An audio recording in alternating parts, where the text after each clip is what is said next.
Dude, we got Ross Flanigan on the show today. Thank you so much for coming on, man. What's up, guys? Nice to meet you. Thanks for having me all the way Absolutely. in Texas. Yeah, man. So How fucking hot is it up there? How cold is it? uh It's like where, 15 where's degrees Celsius where I'm at. what is it? 15 degrees Celsius. So what's that, like 60 or 70 Fahrenheit? Yeah. Yeah, it's not. It's 105 here, bro. Yeah, you guys must be suffering, eh? Yeah, it fucking sucks. Dude, I We've would had take a the couple heat. I would days. take the heat over the cold though. Oh no. No? So high. Yeah. Oh, dude. You can't even breathe, man. I can't go outside past 5. Yeah, 5 that's super hot, like 105. I went to Las Vegas one time in the summer in July, and it was around those temperatures. It was like 50 degrees Celsius, and like it was the same thing. Like you can't even be outside. Like you don't want to be away from air conditioning. Yeah. You just suffer. Vegas is like very dry. Is it dry in Texas too? Sometimes it's dry, but sometimes it's really humid too. Oh, And the humidity just zaps you like instantly. yeah. That's what it's like where I live. I'm in Newfoundland. I'm not sure if you know where that is, but it's like an island off the east coast of Canada. So It like barely exists. barely exists. Yeah. So we're surrounded by the ocean. So on days that it does get hot, it's like 30 Celsius, but then it will feel like 40 or 50 with the humidity. Yeah. And like you're just sitting in your house just like sweating because not many people here have air conditioning. Like Shit. everyone has heat, like heating systems because it's cold 9 months of the year. Oh, crazy. So yeah, but then we get like 2 or 3 months of like really bad heat, and we just kind of suffer it out because we're also not climatized to it at all. So interesting. We have in my house, we have 2 separate air conditioning units. That's how hot it is. So it's like hot 9 months out of the year. Damn. It's fucking crazy. So you're from Texas. Yep. So we were talking originally, you were from Maryland, but you moved to Texas when you were 25. Yeah. And you're gonna tell me about why you guys moved down there with your girl, because I wanted to know like how you got the opportunity to go down to Texas and why you chose to go down to Texas. So we had been working for I was personal training. So I trained like mainly 2 types of people, 2 types of clients. I had the youth, so like teenagers and like middle school kids, and then like the CEOs and the C-suite people. So and this is like the context for the story. Yeah. So I was training this owner of this huge pharmaceutical company, like the LeBron James of the industry. She had a beach house on the East Coast in Delaware, where my now wife had her own restaurant. So this woman would frequent the restaurant. Anyways, Elena was going to sell the restaurant. This woman hired her, and that's sort of how we met.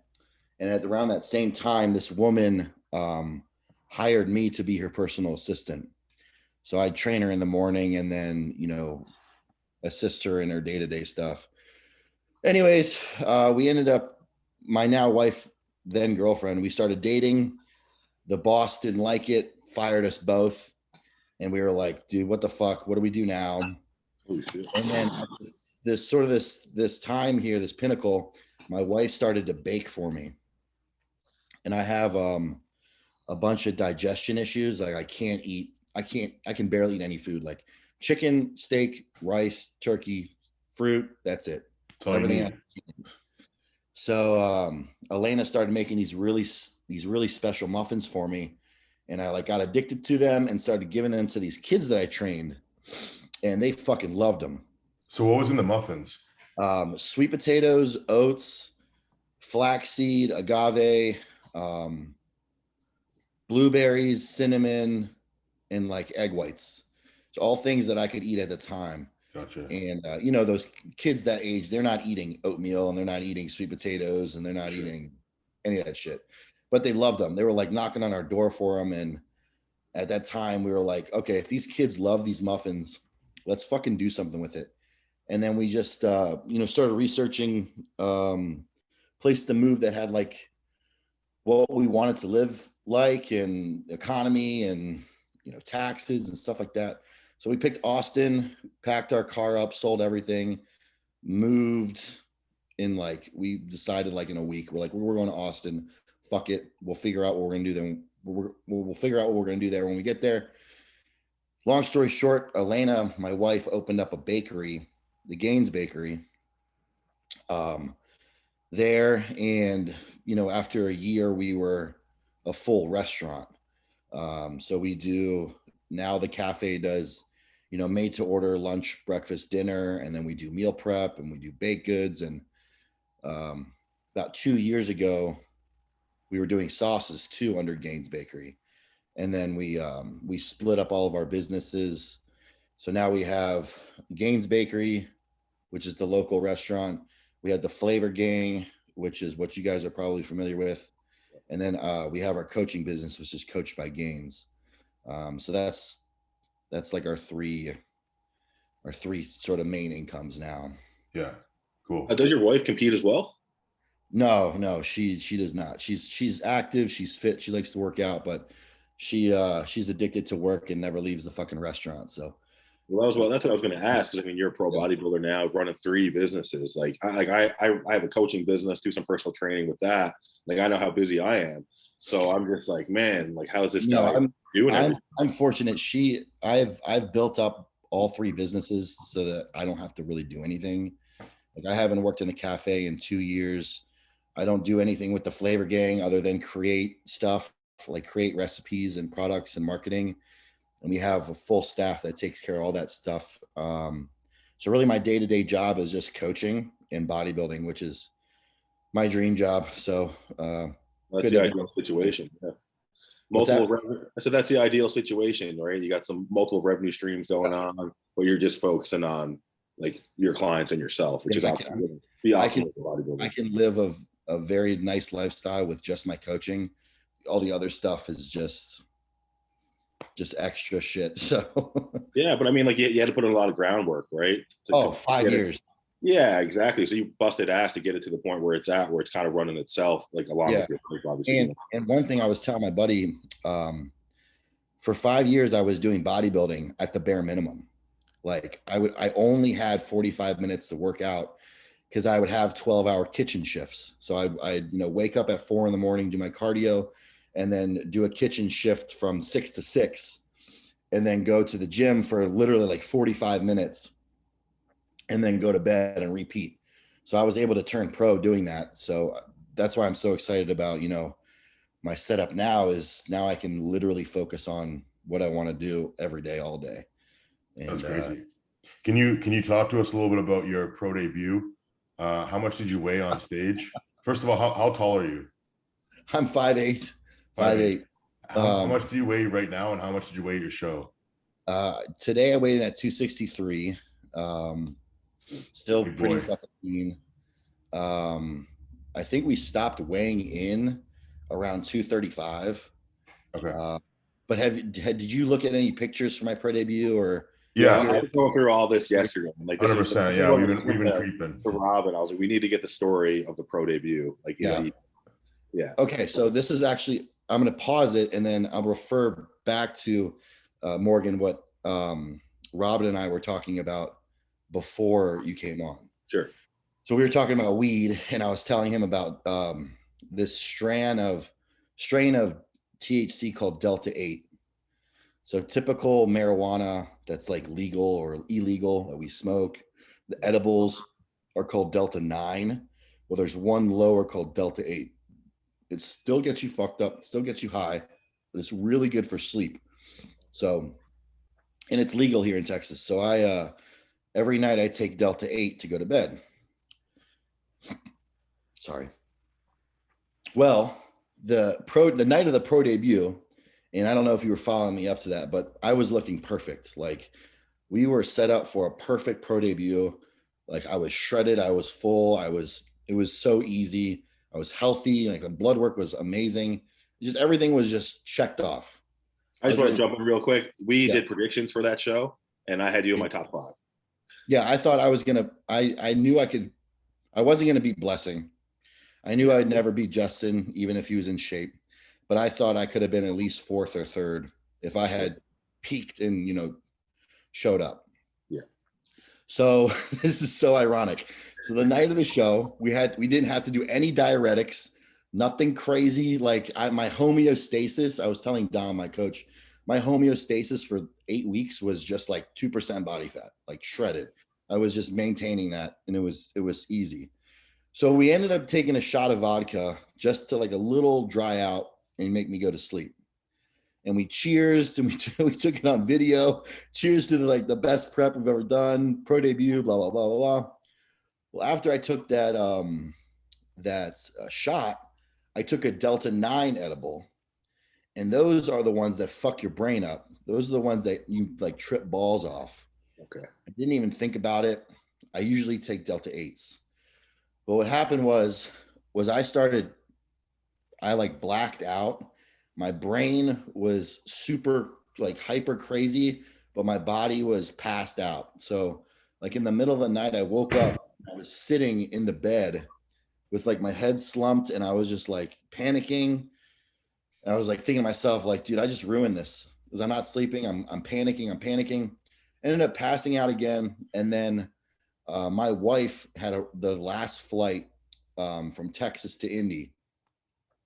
She came into the Airbnb around 3 a.m. and couldn't find me. And then she finally found me, and I was so fucking high and fucked up. Where did she find you? This is where she found me. Fully naked. Of course. In the shower, standing up in the corner without the water on. Oh, yeah. So then I went to the bed, and I woke up. And I think I posted this picture, I think a couple days ago. Yeah. I woke up and I felt my face like a water buffalo, and my legs were like full of edema. And I looked at Dom, and I was like, dude, I fucked this all up. Like, I'm fucked. And he's super conservative and like and reserved, but his eyes were like, oh shit. Yeah. It's not good. Yeah. So we ended up going to prejudging, and the tan would not stick.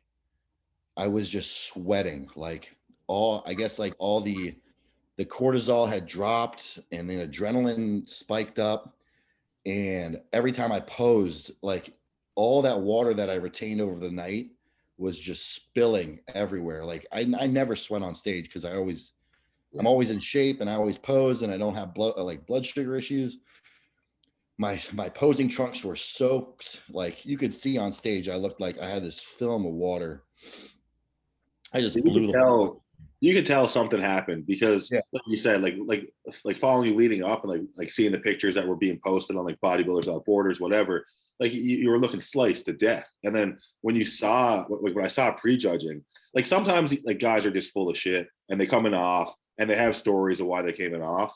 But when you go from looking how you did leading up to that show to what happened at prejudging, like your whole upper body was just pretty smoothed over, right? Yeah. I said right away, I was like, I wonder what happened there. This is the difference. So what was that's at night too? Yeah. So that's night, and that's the morning. So you're just pissed off here. You're like, I fucking ruined this whole prep. Well, yeah, we were posing, and it's funny. It was just like, fuck this, dude. I fucked everything up. But dude, I know you didn't do as well as you thought you were supposed to do at Indy, but why didn't you do another one afterwards? Yeah, well, so the plan was to do Indy and then New York. Yeah. And the only reason why I wanted to do New York was my wife's cousin was getting married on that Sunday. So I was just going to jump in. But I had like 6 flights just to get from Indy, and I was just like done. Yeah. I was done flying. My body was like, it didn't feel fresh. It felt like I still was retaining a bunch of water. And I don't like flying at all. And was there only a week in between those shows? Yeah. Well, yeah, it was like 4 days. Okay.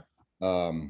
Makes sense. So Dom was like, there's no point to it. I mean, even if you show up in shape and you place well, you're not going to win because you're not big enough.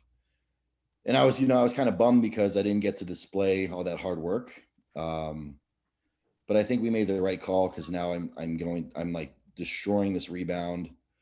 And I'm looking forward to, next year and redeeming myself properly.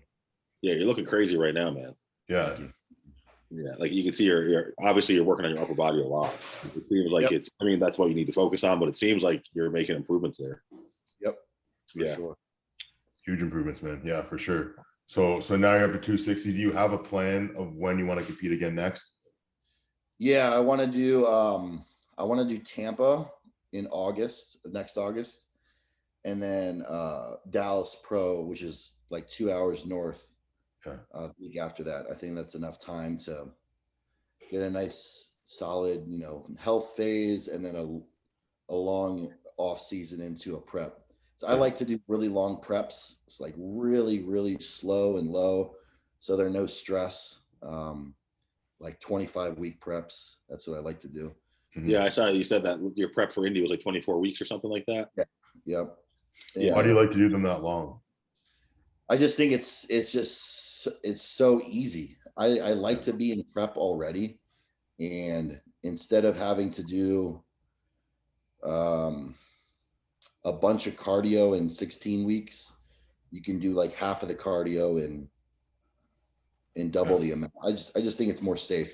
Yeah. So do you find that allows you to be ready like earlier for your shows too? Like you must have felt ready probably like 4 or 5 weeks out from India. Oh yeah, I had shredded glutes at 8 weeks out, and then we just cruised and just focused on training the last 4 weeks. Nice. So were you able to eat more food going into the show because you were ready early? Yeah. Yep. More food, very minimal cardio, which I'm not bragging about. People are like, oh, I didn't have to do any fucking cardio. I love doing cardio. So I was like kind of bummed because it kills time for me too. Yeah. But it's, in my opinion, the least amount of stress you can have going into the show, the best that you'll look. So absolutely. So how long have you been in off season mode now? Like how long have you been pushing to try to get bigger?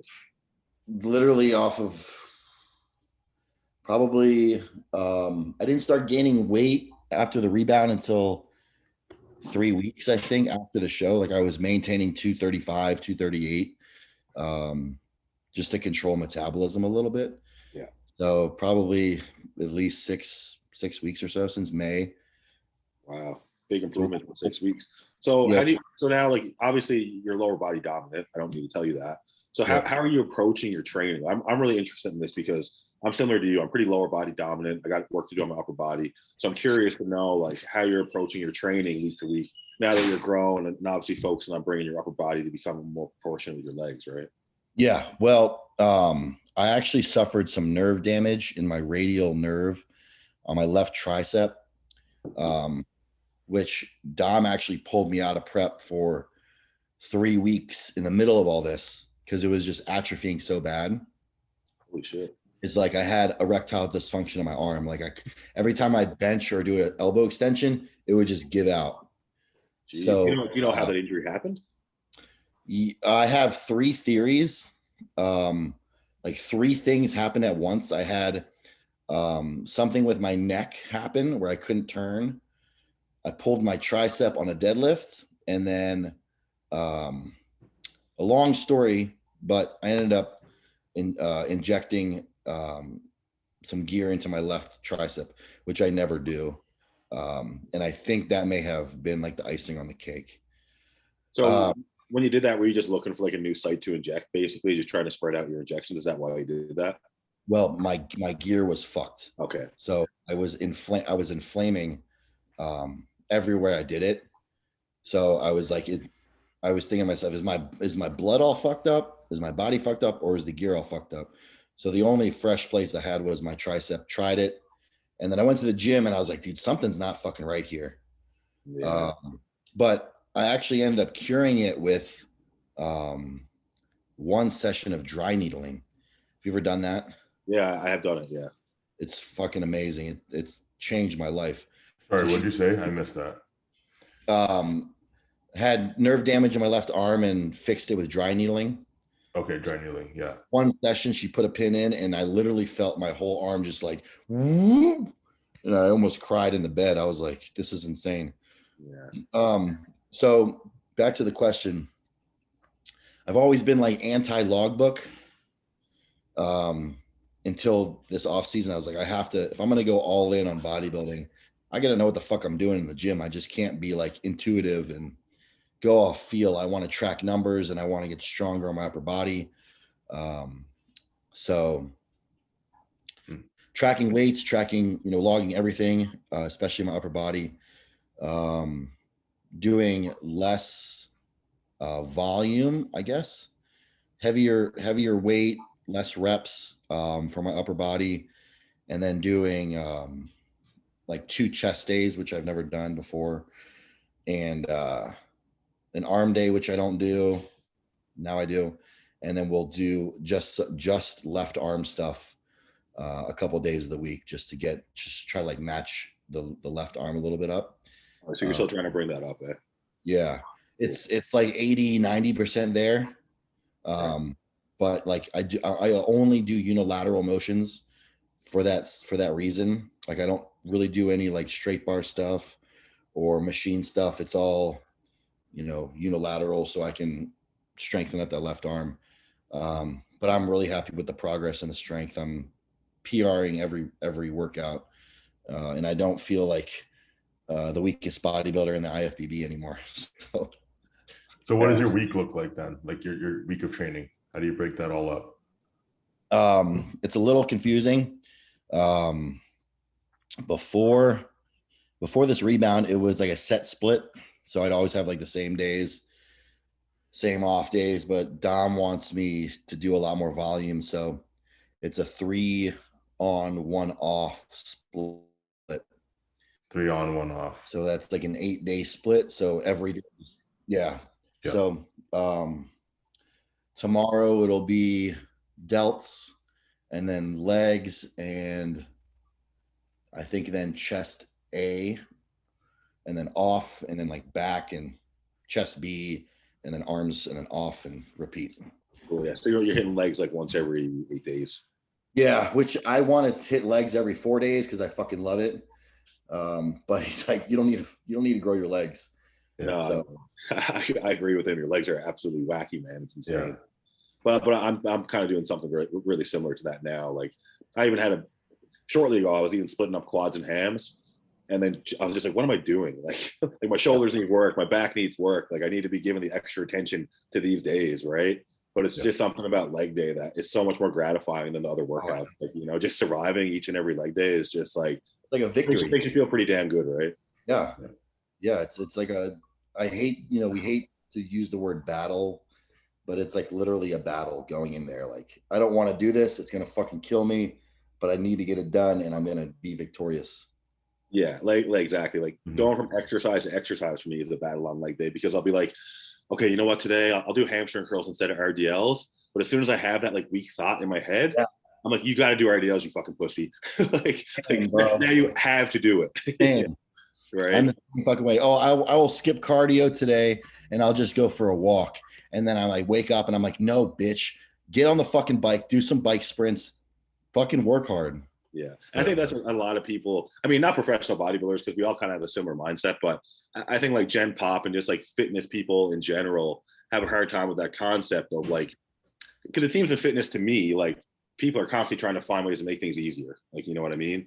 Like between training and dieting, it's like, how can we just make this easier and funner and less stressful or whatever, right? But I know for me, as soon as I adopted that mindset of just understanding that the more times I do things I don't want to do, the more successful I am, the more progress I make, right? So it's like, it's almost like a habit you make, right? It's like your brain will tell you that it doesn't want to do something, but when you can instantly like flip that switch and be like, that means I have to do it. Like, dude, that's when shit starts to happen, right? Yeah. So I've started this little trend under my little, very small following called No Slug Life. I don't know if you've seen those. Yeah, I've seen that. Yeah. So I started this thing called No Slug Life. It's the same thing you're saying, Morgan. Like our brain wants us to not move. It doesn't want us to move. It doesn't want us to do anything. So we have to constantly fight that. So, getting out and walking is for some people, even for me, like yesterday, I had to get my steps in and I was like, fuck this. It's so goddamn hot. I already trained. I trained back. I don't want to fucking walk. And I ended up taking a 40-minute walk, getting my steps in and felt 10 times better you know, digestion wise, mentally, physically after that walk. And I actually take that same principle into preps.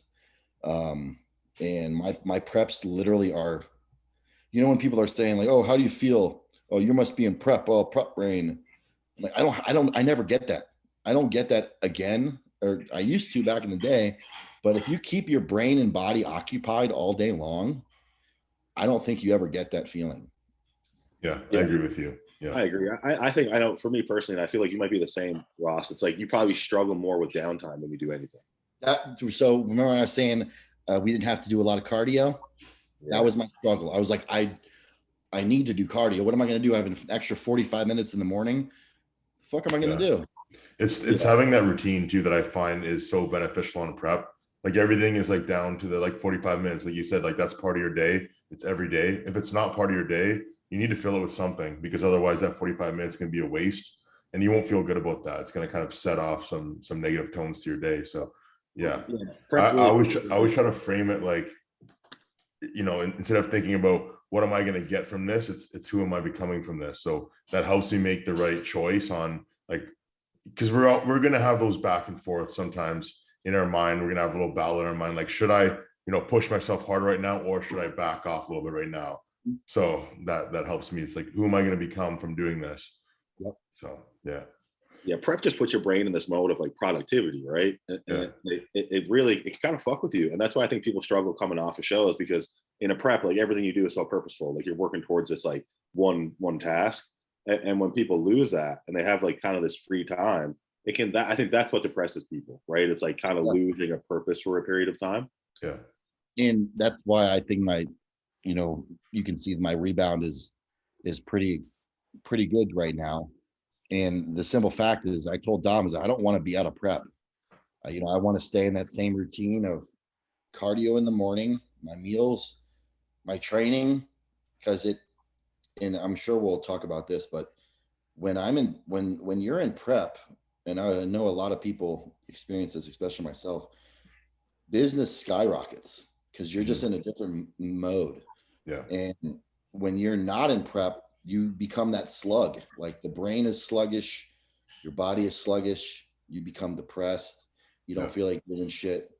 So if you stay in that routine and that mindset, and you obviously, of course, your blood markers are in check. Mostly just the mindset though. It's that mindset, the difference between off season, you know, quote unquote, calling it off season, because you can get away with things in the off season because it's the off season. But on contest prep, you know, you're dialing it in for something. So keeping that mentality year round. Yeah. We kind of just tell ourselves we can get away with things in the off season, right? But it's like, if you eliminate that mindset and you stay in that, keep that prep mindset, like guaranteed you're going to be better off. Exactly. You know what I mean? Like I've been having these debates with myself because like I'm getting ready to make another off season push in a few weeks. So I kind of like, I'm telling myself, I'm like, you know what? Like go out and like enjoy some like food, like enjoy some like downtime. But in the back of my head, I'm like, man, I could be practicing posing right now. Like why am I not doing these little things? Like, why am I telling myself I need downtime? Like, do I really need it? Or is that just like society, like coming in on my mind and like telling me to be soft when I don't really need to be, you know what I mean? So that's why I just said, I fucking threw that shit out the window this week. I've been going hard as fuck for a show. So just lock it in, just get it locked in, and just I'm happier, man. I'm happier when I'm locked in. Like this is what I like to do. Like it's like I formulated my whole life to make it ideal for bodybuilding. Yeah. And it's like now that I'm here, it's like for a little bit there, like that extra time I created so I could put towards bodybuilding, I'm just wasting, like playing video games and shit. I'm like, this is not who I am. Like you know. So anyways, back to work. Yeah, you get a sense of freedom when you have everything structured, in my opinion, because then you can go to bed at night feeling like you've done everything you could, versus when you don't have everything locked in, you're like, I fucking missed this, and you're going to bed and you're like, you know, kicking yourself in the ass because you didn't have it all planned out, you weren't prepared. So I don't know, I like this lifestyle, right? It's what fucking drives us, you know, besides competing. It's like that feeling that you're doing everything you can to be better. That's really what it comes down to, right? Going to bed knowing that you did everything you're supposed to do is such a good feeling. Yeah, absolutely. Some people go their whole lives and don't ever really feel that. It's so scary to me. Wake up and wing their whole life, like literally. don't even think about breakfast. They just wing breakfast. Yeah. Like, how the fuck do you wing breakfast? Oh, Yeah. Starbucks and a donut. I'm like, okay. Yeah, like can you imagine like our minds? Like if I just got up and like had like a muffin for breakfast, like I'd just The be bowl of thinking cereal. like, my body's lacking amino acids right now. Like, oh my Yeah. yeah, like Just have it a would be, bowl of like, cereal and then you're not going to eat traumatic. until 12 Like, o'clock. literally traumatic. Yeah. It's so funny how like what you're talking about is so abnormal. And waking up on 4 hours of sleep and having a muffin is normal. Like, Yeah, that's crazy, right? Like I think about this sometimes too, because I sometimes I'm envious of like just like normal people, like in a sense, because I'm like, man, it must be really nice not to give a fuck. But then at the end of the day, like you got to realize, like a lot of these people, the only thing that they want and the thing they think about all the time is just to look like we look. Probably they just can't do it. You know what I mean? So for me, anytime I feel like my life is completely fucked and I'm failing in other aspects, I'm like, hey, at least I'm jacked. got my nutrition and training on lock. Like a lot of people would like to be in my position, probably. So, you know, could be worse. It could be fat, like be fucked as well. Man, like even if you're not jacked yet, you can still have that power of knowing you have control over what you put into your body. You can not eat fucking junk food. Like you can do that, and you can look and feel better because of that. So it's like it's empowering to know that you don't have to be average. Right? Like you don't have to fucking eat dessert after dinner. Like you don't have to do that. Just because people are like, oh, you gotta have dessert after dinner. You don't have to, right? Like when was the last time you fucking did that? And people can't comprehend that. They're like, oh, I can't eat at work. I'm like, you can't eat at work? Is it illegal? Is there someone near you like swapping the food out of your fork? What do you mean you can't eat? Yeah, they're just worried about what people will think. Yeah, exactly. Yeah. Or I for my lifestyle people, especially, like I'm sitting right now, but I'm like anti-sitting. So I have Sitting is the new smoking. yeah. So I'll have them track their seated hours and make them get an adjustable desk. And they're like, my boss won't let me stand. I'm like, what does that even mean? Yeah, like you have to sit why are you such a bitch? I know, just fucking stand up. What are they gonna say? Yeah, like, you can't stand, like what? Can't be a human. Yeah, exactly. Can't do normal human functions. Fuck that. And if they're really that bad, fucking leave that job. Like you don't have to work for someone like that. Like if they're gonna tell you can't stand. That's a good message to get across right now, though, to like guys, like aspiring bodybuilders. Like if you want to be a successful bodybuilder, and like I mean, we've all went through the trenches of living a normal life while trying to bodybuild. Like we've all grinded to get to where we are, right? Like you got to get used to not giving a fuck about what people think about you, right? Yeah. You're gonna have to do like you're gonna do so much shit that's weird to other people, right? But the sooner you can just disregard what anybody thinks about you, the more confidence you're going to have in yourself doing those things, and that's going to lead to you getting the fucking results you need to get, right? Oh, absolutely. I got a quick story. So I'm like I'm not materialistic at all, but I bought an exotic car last month or so. Okay. What'd you buy? A C8 convertible Corvette. Ooh, nice. It's fucking amazing. It's my dream car. It's amazing. Awesome. So we're in the finance office signing the documents. I am standing up eating my meal, okay, in the office. And the lady goes, "Sir, you're making me very nervous." I'm like, I'm standing and eating and I'm making you feel nervous? I'm about to fucking make your paycheck, bitch. Yeah. Like, and this is the lady that's doing your paperwork? Yeah. I'm like, I'm standing. I'm not allowed to stand. Standing makes you uncomfortable, and me eating food makes you uncomfortable. You're fucking a joke, dude. That's a you problem, lady. Yeah, exactly. That's not a me problem. Yeah, you know, that's insane, man. Congrats on the car. Thank you. Yeah, man, that's great. Awesome. I used to work in restaurants too, actually, back in the day, and I would fucking just whenever I needed to eat, I would just take my meal and I would just literally go into the bathroom and eat it in there. You know, it'd be like a dude taking a shit there, and he's like, "What's up?" I'm like, "I'm just trying to get this fucking meal in, man." Like, I don't fucking they can't, you know, fucking if your boss is a dickhead, they can't fucking follow you in there. What are they gonna say? Yeah, you know, exactly. Just like fuck it, man. Yeah, if you want it bad enough, you find a way, right? Like you'll always find a way. You'll always find a way, man. I remember like working in bars as a bouncer, like for my second job when I was coming up through, just so I had enough money to buy gear, like, you know. But I would be like, you know, 2:30 a.m. eating a meal. There's a guy in the stall next to me like throwing up. Like there's guys doing cocaine in the other stall. Like it's fine. We're all just a bunch of freaks here, just trying to do what we want to do. Exactly. We're all doing what we enjoy. Yeah. Taking a shit, doing a line. I'm eating a chicken breast. Yeah. We're all good. We're all good here. Once you've lived the lifestyle of a bodybuilder and you eat the way that we eat, you can't ever really fully go back. Like you can't just forget about, like, no matter how hard you try, I feel like, even if I'm on vacation, man, I'm like, do I really need to eat these like extra calories? I'll usually still think that way, no matter what. Yep. Look at the retired guys. Like look, like Kevin Levrone had to come back, and like he's still walking around jacked as hell. Like, you know, Jay Cutler still looks good. Yeah, Gunter, like, you know, I saw a picture of Marcus Rule recently. That guy's jacked as hell. Dennis Wolf. Yeah, man. Like fuck, yeah. You can't, you know, with the exception of Sean Ray, but you know, yeah, we won't go there. We're not trying to start any beef with any other YouTube channels here, but he's actually my favorite bodybuilder of all time. Sean Ray? Such a dick, yeah. He's such a dick. He's your favorite physique, but you don't like him as a person. Favorite. I think for me, it's like the perfect look. I was gonna say that when you think of a perfect physique, it's hard not to think of Sean Ray. Like from the abs to like the proportions, like because nothing was like super freaky, right? Like that's exactly why he didn't look like a freak. He just looked like a statue. Just very appealing, like to almost everybody. Like, you know what I mean? Like if you were trying to like push bodybuilding on the mainstream, like that's what you would want to like represent it as, right? Yeah, not Ronnie Coleman. Fuck no. What about like a Flex Wheeler though? Like that's still freaky as fuck though. I know, but so and he had fake arms and fake calves too.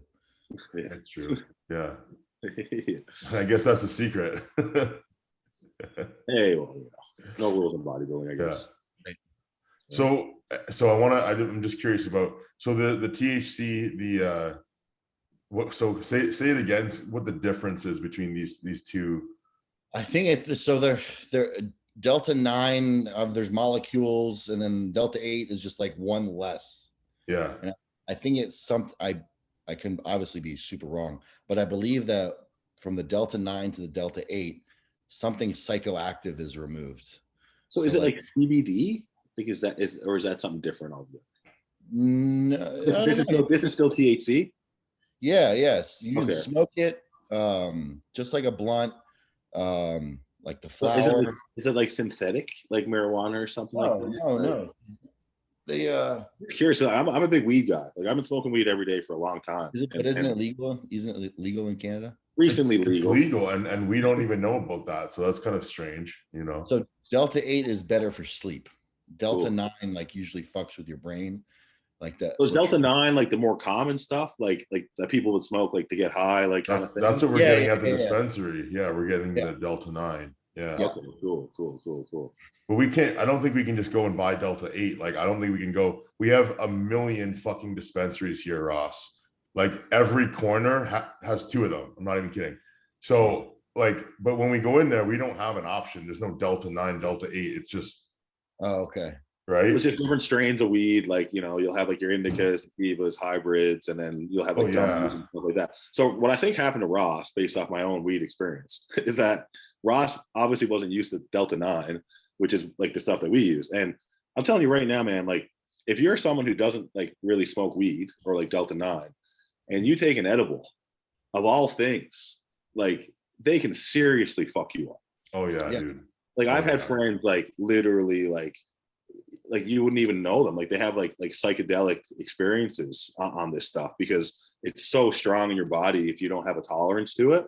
Right. So talking about that a bit more. I mean, what happens if you make complete sense? Like if you're not used to that and the panic and the anxiety, obviously that would have a crazy impact on your cortisol levels, which is probably ultimately what fucked you up. Right. Yep. Yeah. I have a story with doing edibles. Like the first time I ever tried doing pot brownies, my buddy brought over like fucking half a pound of like bushweed. Like it was just like garbage weed. We just put it all in there.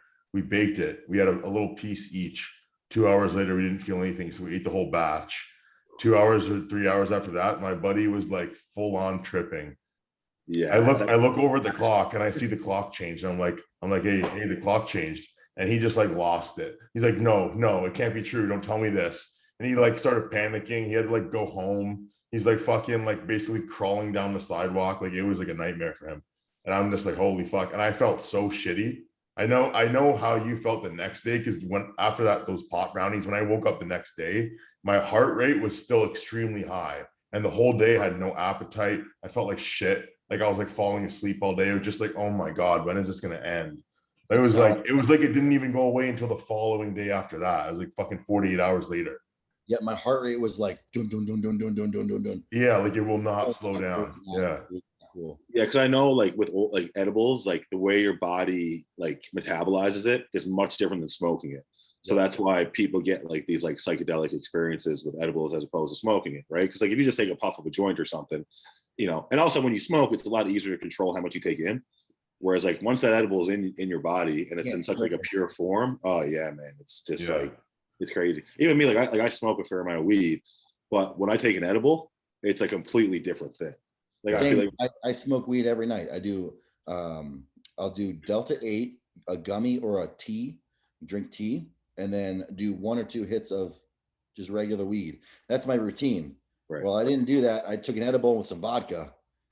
Both I don't do. And it just fucked me up like incredibly. But it's all learning experience, right? Yeah. I was telling Dom, I'm glad it happened on my first show versus like I get invited to go to the Arnold and I do it at the fucking Arnold. Oh yeah, exactly. Yeah. Well, I know for me, like the only prep I ever nailed and the only peak I ever nailed was when I won my pro card. Like, so to me, like the 9 shows I did leading up to my 10th show, which was when I won my pro card, were all just learning experiences of like me learning what not to do. And then finally by the 10th show, I was like, okay, the safest thing to do is pretty much nothing. Yeah. Just that's basically what it comes down to. Yeah, just get in shape and just stay in shape and don't do any crazy shit for the most part, right? Yeah. That's the craziest thing that I noticed between amateur bodybuilding and pro bodybuilding is that pros at some point we figure it out. Like we just have to not fuck it up. But the amateurs always are continuing to seek for that protocol, the peak week fucking the carb up or the insulin protocol or the whatever the fuck they think is going to make them somehow better. It's like you're already fucking ready. You're just stepping on stage looking the way you look. That's what we're trying to do here. Normal day.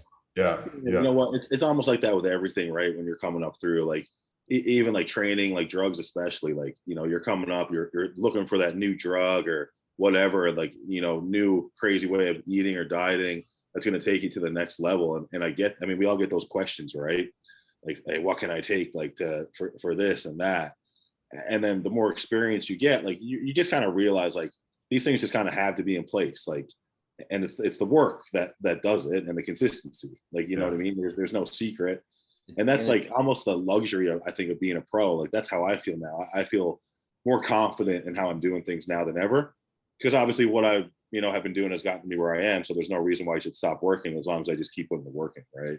Yeah. It's so hard to tell that to the younger guys too. Like I was just like you trying to find like the new, you know, peptide protocol and blah, blah, blah, blah to get, you know, huge or whatever.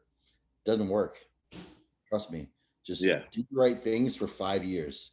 Yeah. And you'll be. So sometimes you do need to do a little something at the end just to make your physique present itself the best.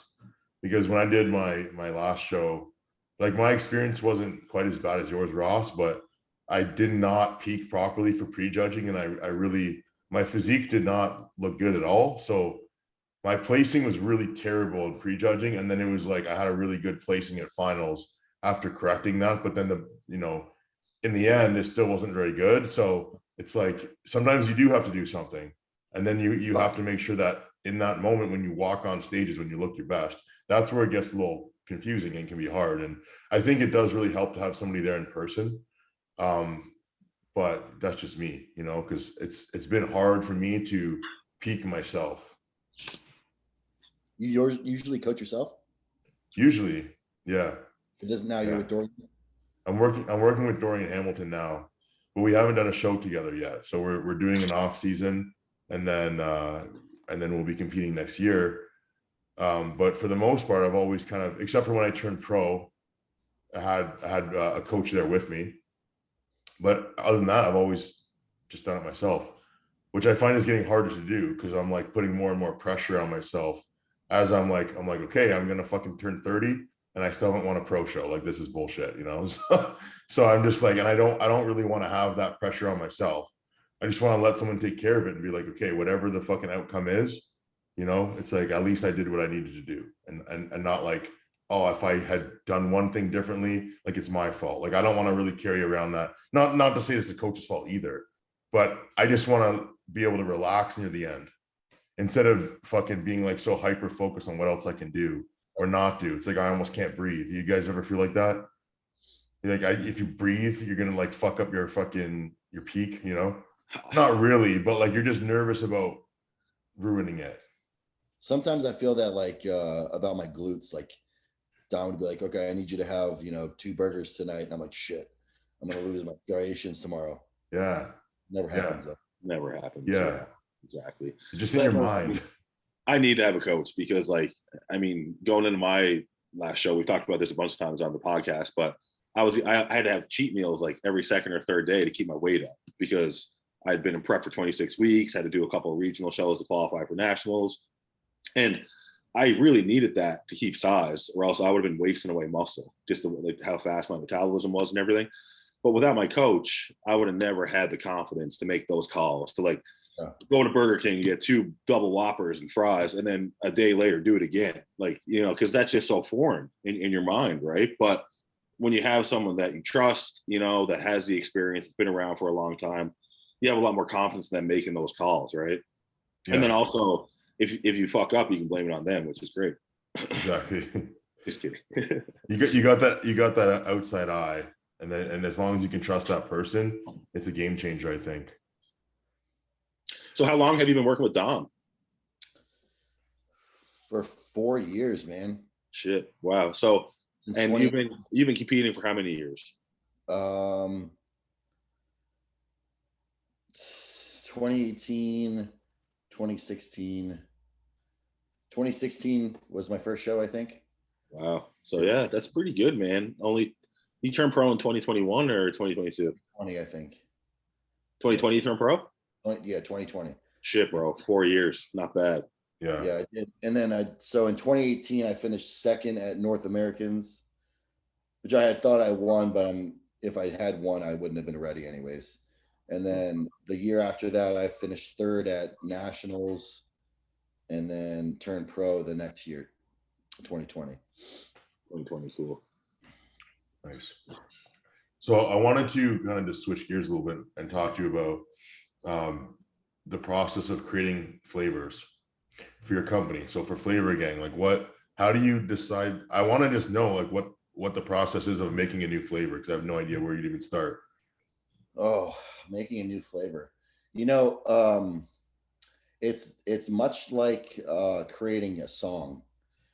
Like, you have an inspiration from something random, or you taste something and you're like, shit, I want that. So like, for example, do you know Auntie Anne's pretzel company? No. Yeah, I know what you're talking about. Yeah. So it's like a hot pretzel, like a made to order pretzel place. Okay. Yeah. Coat your salt on it and you dip it in mustard. Yeah. So like, inspiration would be like, I'm walking through the mall and I smell that and I'm like, oh my God, I want one so bad, but I'm not going to fucking eat it. But can I make a sauce like that? I have mustard, I have salt, I need some sort of malt flavoring for the pretzel. Let me get some samples of flavorings. And that's sort of like how the creation of recipes go for me. I'll have something random, or someone will like, hey, I want enchiladas. And I'm like, oh, I could go for an enchilada right now. Yeah. But obviously it's not in my plan, but maybe I can make it into a sauce and just put it on my chicken rice to make it taste like I'm eating an enchilada or whatever. Yeah. That's pretty cool. So you're actually like, because I would have never thought about it like that. So you're actually trying to make sauces that taste like foods. Yes. As opposed to just like sauces that you put on food. Yep. Yeah. No wonder you're so successful. I mean, that makes complete sense. Like, especially when you have bodybuilders and stuff, like you said, that we don't have these food options in our meal plan, but if we can make our diet food taste like that food, then you kind of help curb that craving or whatever, right? Yep. Like our number, so we're a sauce company. We also do hot cereal. In Canada, you can call it cream of rice. Yeah. In the US, it's actually trademarked. So cream of rice is like Coke. Oh, okay. Interesting. So hot cereal is the correct term. So our actually most popular item is our brownie batter hot cereal. So our brownie batter doesn't taste, it's not like a flavor. It's like brownie batter. If that makes sense. Yeah. Like the texture and everything. Like legit, like if you were to get brownie batter from the store, like a box of brownie mix and dump it and add water, that's what our brownie batter is. That's why Dorian likes it so much. He's always talking about it. Yeah. And then you can actually make brownies out of it too, which is funny. So Flavour Gang covers the hot cereal and the sauces. And spices, yes. So we have spices as well. We have hot cereal and we got sauces. And we're launching our coffee, house roasted coffee next month, I think, which is amazing. Wow. So there's lots of stuff in the. You gonna ship to Canada? We do. We are in the process of possibly having our own HQ up there as well, which is time consuming. But we'd love to be up there too. Yeah, Canada sucks, man. Awesome. Yeah, man. We're not gonna make your life easy. So many rules. Exactly. So many rules, man. Well, that's even like, so my sponsor, Jack Factory, like they're actually in Newfoundland, like where I live. The headquarters is here. Yeah, one of my best friends started the company like 7 or 8 years ago, or however long it's been. And but it's still a United States company because it's much easier to produce the supplements, much easier to distribute. Obviously, there's a much bigger population in the States from a consumer standpoint, right? And I mean, Canadians struggle with it, and local people struggle with it because they're like, why do I have to pay like customs fees on Jack Factory stuff and all this, right? And it's just because the United States, like 90% of our market's in the States still, right? So yeah, it's definitely a struggle for any company, especially in the fitness industry that wants to be based out of Canada, right? So Flavour Gang, we have a Canadian site, which is the flavorgang.ca. It costs $70 to ship a fucking box of sauces up to you guys. But we absorb 50% of that just for goodwill. But then we get hit with a fuckload of Canadian tax and US tax, and then the consumer gets hit on customs. I'm like, why do you guys make this so difficult? Like, I know, man. And we're even going more in that direction. Honestly, they're trying to pass bills now so that our media will be limited to Canadian media. So even like if I go on Instagram, like I'll mostly only be able to see Canadian people and like all this stuff, man. It's getting crazy up here. Yeah, they're trying to pass a bill where it's like you basically have no freedom of speech anymore online. Yeah, and like we would only be able to see Canadian YouTubers, and like if I made a video, it would only be able to be viewed in Canada. So it would like anti-growth. It's like, let's just destroy all growth, and you're like, okay, well, thanks. It's great for us. What's that? How does that help anyone? I don't know how it helps them. It helps them somehow, not us. But yeah. It's like the USSR. Yep. Canada version. Trudeau's an idiot. Anyways, I shouldn't say that on here. I'll edit that out. Just kidding. Yeah, we're fucked now. You got some questions? We got some questions, man.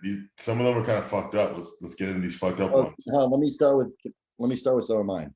Yeah. Start with yours. I'm blowing. Hold on. Okay. Give me 1 second, guys. Pull it up here. Absolutely. Okay.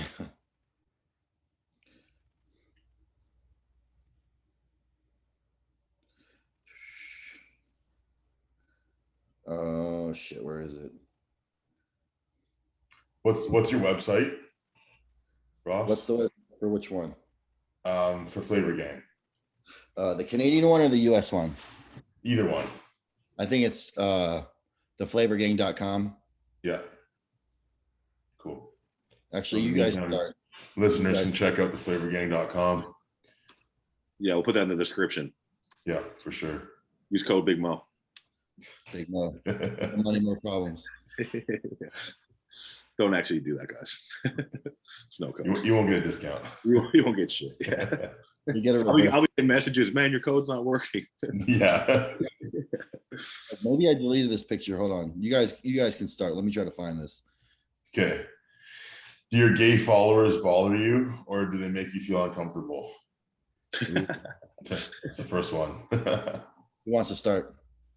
Yeah, who wants to start? Yeah, exactly. Sometimes they do. Sometimes they do make me feel uncomfortable. Sometimes there's things that are inappropriate that you shouldn't say to anybody that you don't know in that way. Yeah. And some of those guys are pretty bold. Yeah. Like I have no problem with, anyone's sexual orientation or what they do, but you don't have to be a fucking weirdo, and you don't have to be rude. Like, I'm friends with gay people online that are just normal people. They just happen to be gay. Yeah. But you're gonna say, hey, just send me a picture of your dick. I'm like, why? Yeah. And you get the random videos of people jerking off and stuff like that. Yeah. You ever get those? Yeah. Yeah, exactly. Yeah, like it doesn't matter if you're a man or a woman. Like, if you were sliding into anybody's DMs saying extremely inappropriate things and you don't know that person, of course that's what it is? It's gonna make people feel uncomfortable. I think it's kind of just like guys in general, because I mean, we all know about like girls that get like harassed on Instagram. Like, you know what I mean? Like there's like guys are pieces of shit and just say anything to girls, send girls random dick pics and stuff like that. Yeah. Right. Yeah. So these are just the gay versions of those guys. True. So, True. That's what it is, Slugs. They're just some fucking slugs. Fucking slugs. Yeah. What's your name for those guys? Yeah, I call if you send me a fucking unsolicited dick pic or a video you jerking off, you're a fucking slug, and just let me know. That's it. Are short guys cheating because they don't have to move the weight as far? I don't know. I played football with my best friend was a running back too. I was a running back, but he's shorter than me. Had like his arms were like half my size. Every time he'd bench, they'd be all like, "It doesn't count. It doesn't count." That's hilarious. So I guess that's the answer. They're definitely cheating on bench press. We'll leave it at that. Deadlifts too, kind of. And squats.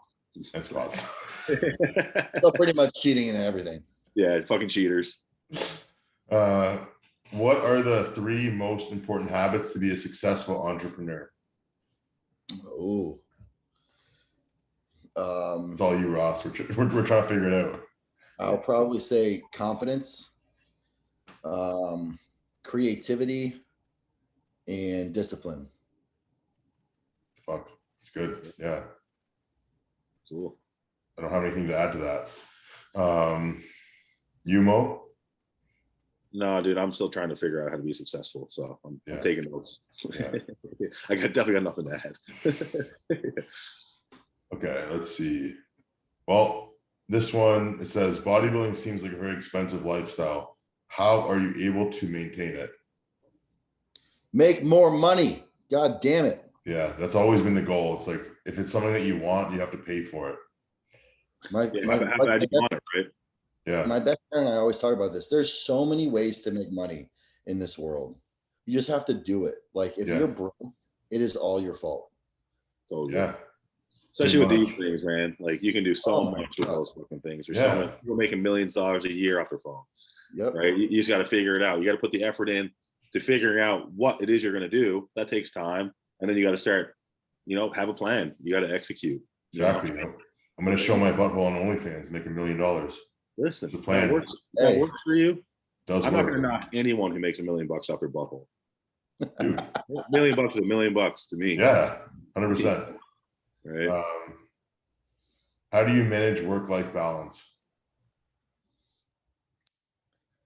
Mo, you want to start? I work from home. So, I mean, my balance is really like just working on my computer and then walking my dogs and going to the gym and getting groceries. So I don't feel like I'm in a position to answer that, because I think the person that's asking this question is probably someone who's trying to live this lifestyle that has like a 9 to 5. Right. And now obviously I did that, but again, like, there's not really balance. Like if you're trying to be a bodybuilder, right? Like I didn't have a spare minute in my 20s. Like I was trying to be a pro bodybuilder. So I was either working or to make money so I could bodybuild, or doing bodybuilding, conducive things. So if you think somehow you're going to work a full-time job and do what it takes to be a bodybuilder and have this like social life and all this bullshit, you're tricking yourself. You're going to be spinning your wheels forever trying to do that. So disregard your balance and just do what the fuck you say you want to do and be a bodybuilder, because it's a full-time job on top of your full-time job. Yeah. Rob? Yeah, I agree. It's like work-life balance. Like that is your balance, work, and it's your life. And then you just, but the thing is, like the reason why we're able to maintain it is because we love to do that. Like I think we've gone down a path where we chose things to do all day that we love to do. So it doesn't feel like we're always working, because we're just doing things that we enjoy doing. Now, obviously there's some things we don't love to do, but we find ways to love to do it, like cardio.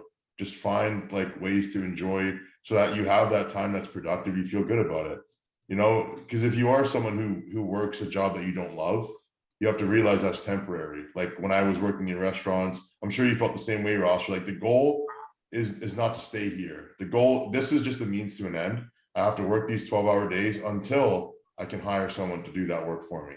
And you've done a fucking great job at that. So now you have this empire that you're building, but it starts from finding a way to just get through the work, the shit work, right? And if that means you don't have time on the weekends, then that's too bad. Because if you choose to have the time on the weekends instead, then maybe you don't have those workouts, you don't have whatever, you're giving up something somewhere. So I agree. There's no such thing as balance. Like to get to where I'm at today and my freedom I have, there is no balance at all. Like my wife and I didn't go on dates, nothing for like 4 years. All we did was work all day, every single day. There's nothing balanced about that.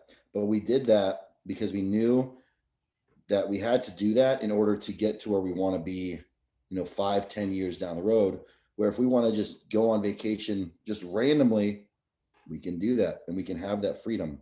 But I think people want to do everything at once, and it just doesn't make sense. Like they want to go out drinking with their friends. They want to go out, or they want to be a competitive bodybuilder. They want to work. They want to have their own business. It just, the pie, it doesn't make sense. You can't have everything equal.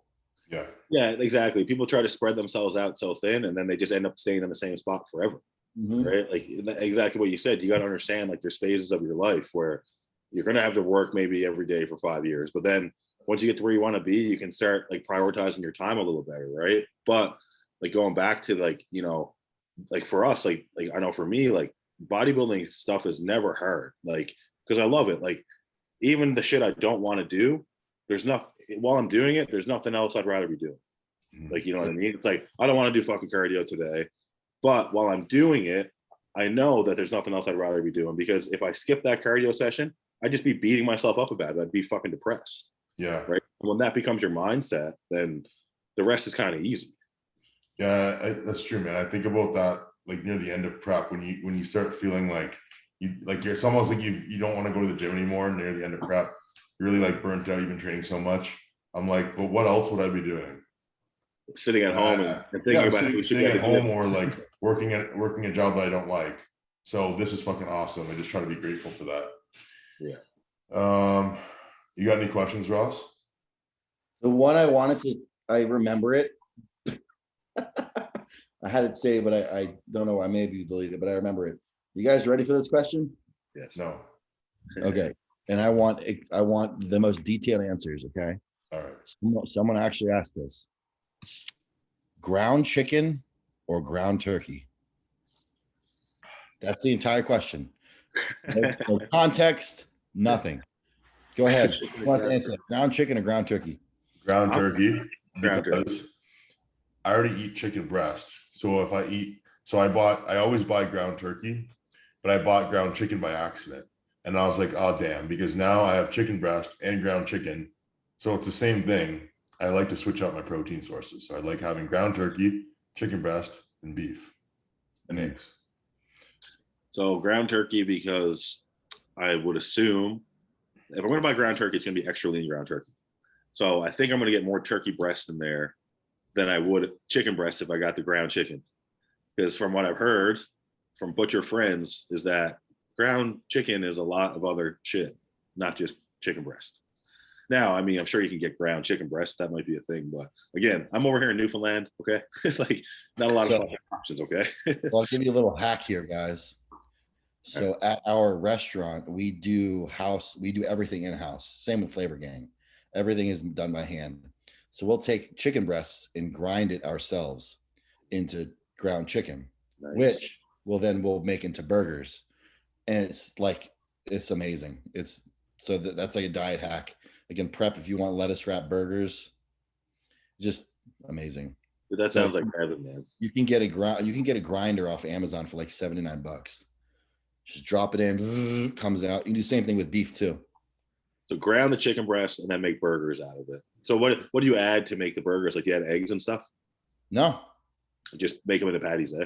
Yeah. So we'll take a 4-ounce scooper out of the like vessel and just put it on the grill and smash it, season it, flip it, done. So you must be able to make contest prep for you. You're able to obviously utilize a lot of these like things that you have set up. So I'm assuming like you make like, do you get your meals like pre-made for you, or do you make all your meals when you're in prep yourself, or like how do you do it? Okay, you guys are gonna be super jealous. So my wife and I literally created our life exactly how we wanted. So right now we have a house. Right next to it is our restaurant. So it's literally a 20-step walk to the restaurant. So like just now I texted my staff. I said I need two meals, 7-ounce chicken, 150 grams of rice. And they just dropped it off. Do you ever cook at home then? Just never. I'll cook my breakfast. Yeah. But the breakfast got dropped off. It was already cooked. So it was that I told you that shredded steak. I didn't cook the steak. I just put it back in a pan with some eggs.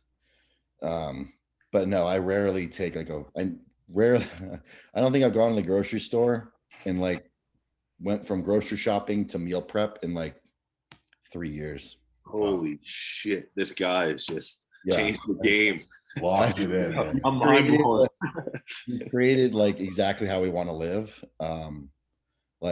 During COVID, we converted our entire first floor into a gym. So like I didn't leave my house for like 12 months. It was so nice. So yeah, nice. Real. So can you run us through what a typical day of eating looks like for you? Yeah, let's do like a training day. Wake up, cardio, have my gut health shake, and then what's in that? What's in it? It's 15 grams of glutamine, a scoop of collagen, Project AD Fiber Plus, AJ Sims, his company, Absolute Sups. He has this amazing product called Gut Pro. Scoop of that, and then gourmet greens from New Ethics espresso flavor, which is fucking amazing. And then I'll have that with all my health sups. And then typically my diet really hasn't changed in like 6 weeks. 4 ounces steak, 8 egg whites, 110 grams of hot cereal with like 100 grams of fruit. And then my pre-training meal is 7 ounces of protein, 400 grams of rice, 30 grams of coconut oil. And then I'll go to the gym, have a big ass meal post-workout, 12 egg whites with 100 grams of carbs from cream of rice and 100 grams of fruit. And then meal 4 is 7 ounces chicken, 380 rice, 80 grams avocado, and 100 grams of pineapple. Meal 5 is 2 whole eggs, 7-ounce steak, 250 rice, an orange. And then last meal of the day is, what is that? I think it's 8 ounces of steak or salmon with 7 ounces of potato, I think. What the fuck was I going to say? Oh, last off season, we did 8 meals a day. and I was just brutal. I fucking could not stand it. 8 meals. 8 fucking meals a day. Rich piano over here. Yeah, like no joke, 8 whole meals. And the shitty thing about it was it affected my gym time so bad because I was so full. Yeah. And then I have to like make the session so short just to be able to get that, you know, the 4 meals after the fucking gym. So why did you do that? Yeah. What's that? What was the purpose of that? Dom just likes to try new things, and he was like, oh, he's buddies with Jay Cutler, and Yeah. Jay was like, oh, I used to do 8 meals a day. This is what I did. Yeah, because you eat 4 meals before noon. Yeah. So that's what I did. I do 4 meals from like wake up at like 4:30 or 5, and then train, and then having to eat all that shit. I cannot stand eating at night. I hate it. You don't like to eat late. No, I don't. Yeah. I can't stand it. I hate That's interesting. That's the opposite of a lot of people. Yeah. I wonder why that. What do you think that is? I think honestly because my training sessions are so intense, like I just want to go to bed. Yeah. I don't want to do anything. I just want to relax. But when you relax and lay down, your digestive system stops. Yeah, true. So that's why I have to implement those little walks in the evening just to get my digestive system. Yeah, I do that too. And I know what you're saying because Ben Pekulski talks about that a lot, where when you're eating more of your calories in the evening, it's not as ideal for your overall digestive health, metabolism, and sleep. So it's better to almost like front load in the day. But usually like bodybuilders eat pretty consistently calorie wise throughout the day, then maybe pre and post workouts a little bit higher. But if you can somehow maybe shift some of those meals earlier in the day and not eat maybe so close to bedtime, big meals, is that going to help with your recovery and growth? It's possible. Mm-hmm. Well, one thing he said, he was getting up at 4:30, 5 o'clock. Like that's big. I think where a lot of guys go wrong when they say they can't eat enough is they just don't get up early enough. Like their sleep schedule isn't where it needs to be for them to optimize food intake. I think that's something that's overlooked by people a lot. Yeah, if you can get up early, get in 2 meals, and then like get a nap in, that's a lot better in my opinion than getting like 8 hours and then trying to cram food. Yeah. When I'm trying to gain size, I usually get up and do I'll blend like a couple scoops of protein with 400 grams of rice and some peanut butter or something. Drink that at like 7 or 8, and then like an hour later I can eat again because the rice shake just goes down so quick, right? So that's well, we all find our own things, right? Yeah. So what is like if you have a cheat meal? I don't even know if you have them, but if you have them, like what would you have? Oh, well, I had one yesterday. Okay, cool. So I only have homemade cheat meals in my plan. Homemade or at the restaurant made? Good like question. Same thing. Yeah. Okay, fair enough. Yeah. I can't eat out. Like it just wrecks my digestive system. And for some reason, I don't know if it's like the exorbitant amount of sodium and preservatives in the food. My heart just palpitates like crazy after like if I go eat out. Yeah. I think it's a number of things. Yeah. The sodium, the inflammatory oils, canola oils, all these things, they add up. Yeah. So I told Dom, I was like, I can't do these anymore, man. And he's like, hey, this weekend have a huge ass cheat meal, eat up. I would get anxiety thinking about it because I know that it's going to fuck my sleep up and my digestive system. I'll have to it's not worth it. But last night, what was your last cheat meal? Or what did you have last? Yeah. Like from like an eating out. No, from your restaurant. Like what would be like a typical, like the last one you had? So last night I made, this is one of the times I made food. I took our hot cereal, the plain flavor, and made chicken tenders with it. So it got super crispy, like super fucking crispy. That's a good idea, man. So I had about, that's actually an off-season staple of mine is homemade chicken tenders. So you can cram in all those carbs on the piece of chicken without any volume. Right. And then if you want more calories, you fry it in some coconut oil, or you can air fry it if you don't want it. So I had, I think about 6 ounces of those. And then my mother-in-law makes me a special non-dairy gluten-free pizza. So I had that. So what is it, like dairy-free cheese on it or something? Dairy-free cheese, and usually like a cauliflower rice crust veggies, some pepperoni. I mean, you got a family full of chefs, eh? Yeah, everyone can cook it in Yeah. the Flanagan family. And then I just think it's so much better that way. Yeah. Yeah, exactly. So I know you got to get going, Ross. But I wanted to ask you just two more questions. Well, it's really one more question. What is your favorite flavor of your hot cereal? And what's your favorite flavor of the Flavour Gang sauces? Okay, so it depends on time of the year. Okay. If I'm in prep, the brownie batter, for sure. Yeah. Especially at night. Like it just warms your soul. Yeah. Feels like eating fucking just a big thing of cake. Off season, probably the peach flavor with some fresh fruit in it. It's a lot more refreshing than like the big chocolate. The sauces, my go-to on all my meals, like all my like basic ass meals, is the sweet poppy sauce with a dash of the flavored on, which is our we call it SMV, sriracha maple vinaigrette. So sweet and spicy. Yeah, that's my go-to. Sounds Unreal, right. man. Well, Ross, thank you so much for your time. I know you got to go because we could probably just keep fucking asking you questions all day. But is there anything else that you want to say? Can you maybe the best place to find you? Probably Instagram. Yeah, you can find me on Instagram, Ross Flanigan _gains. You can follow the Flavour Gang official. That's the sauce company that ships nationwide and to Canada as well. We're also in Kuwait and UAE for our cereals. But I think you have to contact like a local dealer of that. And then if you're in the Central Texas area, come stop by the Gaines Bakery Cafe. Best food in the fucking world. We're going to come visit. Me and Robin are going to visit. Do it. 100%.